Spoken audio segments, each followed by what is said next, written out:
ভারতের স্বাধীনতা বনাম বাস্তবতার এক অজানা সত্য।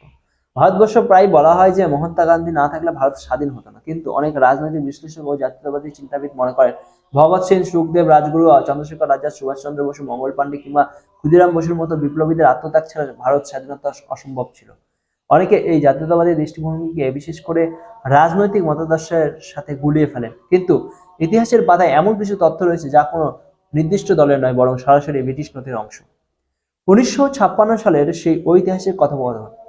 1956 সালে ব্রিটিশ ভারতের প্রাক্তন প্রধানমন্ত্রী ক্লিমেন্ট অ্যাটলি যে ভারতের স্বাধীনতা পত্রে স্বাক্ষরে কলকাতা সফরে আসেন। সেই সময় পশ্চিমবঙ্গের ভারপ্রাপ্ত রাজ্যপাল এবং কলকাতা হাইকোর্টের প্রধান বিচারপতি ফণীভূষণ চক্রবর্তীর বাসভবনে তিনি অতিথি হিসেবে অবস্থান করেছিলেন।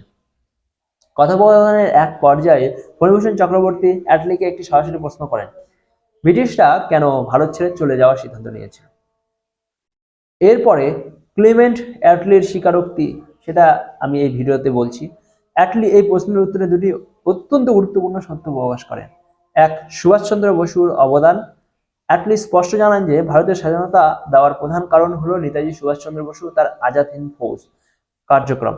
দ্বিতীয়, বিশ্বযুদ্ধ পরবর্তী সময় ব্রিটিশ ভারতীয় সেনাবাহিনীর সেনাদের মধ্যে নেতাজির আদর্শ ছড়িয়ে পড়েছিল, যা ব্রিটিশ শাসনের ভিত্তিকে কাঁপিয়ে দিয়েছিল। তারা বুঝতে পেরেছিল যে ভারতীয় সেনাবাহিনীর আর তাদের প্রতি অনুগত্য নয়। আর দ্বিতীয় হলো গান্ধীর ভূমিকা সম্পর্কে মন্তব্য। যখন ফণীভূষণ চক্রবর্তী মহাত্মা গান্ধীর ভারত ছাড়ো আন্দোলন বা অহিংস সংগ্রামের প্রভাব সম্পর্কে জানতে চান, তখন অ্যাটলি মৃদু হেসে কেবল একটি শব্দ উচ্চারণ করেছিলেন, মিনিমাম বা ন্যূনতম। তাহলে আমরা এ থেকে কি জানতে পারি? এ থেকে আমরা জানতে পারি এই বক্তব্যটি কোনো ভারতীয় রাজনৈতিক সংগঠনের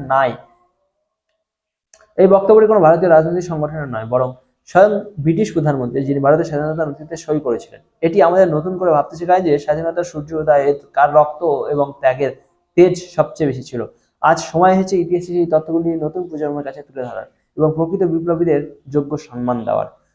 আপনার এই বিষয়ে মতামত কি? অবশ্যই কমেন্টে জানান, এবং আরো এই বিষয়ে কোনো তথ্য থাকলে অবশ্যই আমাকে ট্যাগ করে